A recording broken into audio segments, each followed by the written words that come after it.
Hi, my name is TJ Allison. Do you want to learn about my science fair project? Yes. So my question was, what RC car wheels get the most traction and traction's grip? And these were the winners. These like 7-spoke, 8-spoke wheels. And then this is the tread pattern. So the way I would set this up is I would have a piece of duct tape around right there where those cabinets are, and another piece of duct tape like right here.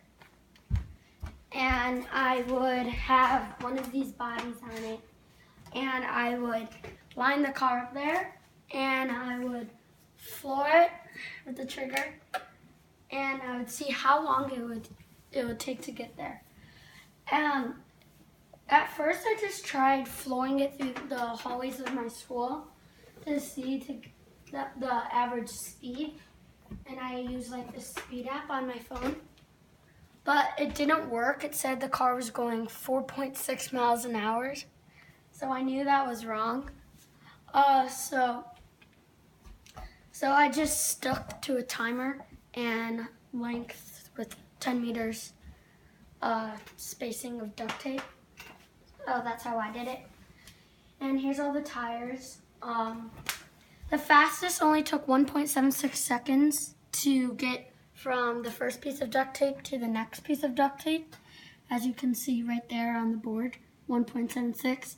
Then second was, I think, these with 1.887, and then so on.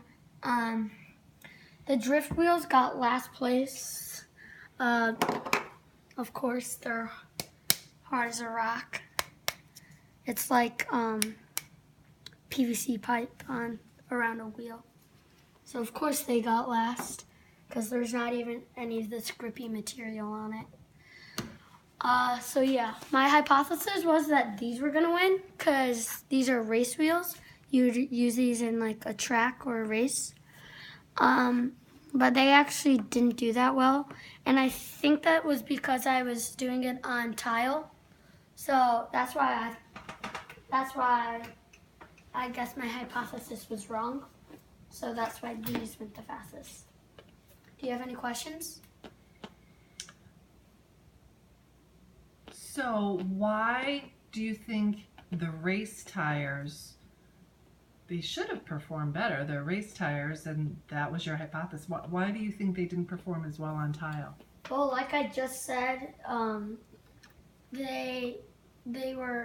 they're not really meant, I guess, for being on tile. So I guess that's why they didn't do so well. It took them 2.13 as their average. Where do they perform well, on what surface? I'm guessing probably like concrete or like a gym floor.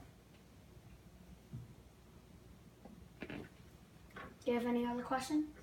So, is that tire meant for high? Is that a high traction tire for a high traction surface? I guess. And then the ones that won, were they a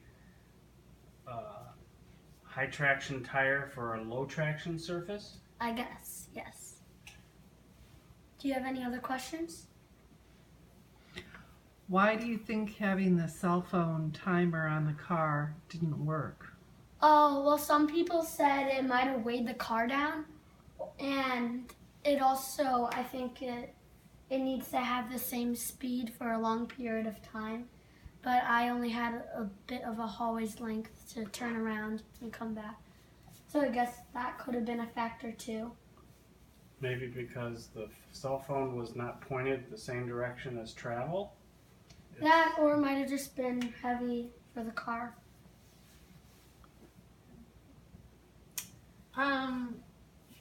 Why did you choose this project? I'm just interested into RC cars.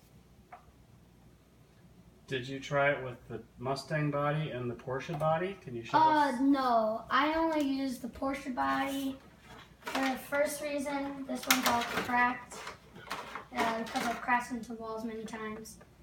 And it's missing the second one of these in the front. And this one has both of them. And this one's new, so I guess that's why I used it too. Do you have any other questions? What was the variable in your experiment? My variable, the independent variable which will be changed as tested would be the different RC car wheels. Mm-hmm. And your dependent variables were My what? dependent variables? The dependent variables will measure the change by the different surface.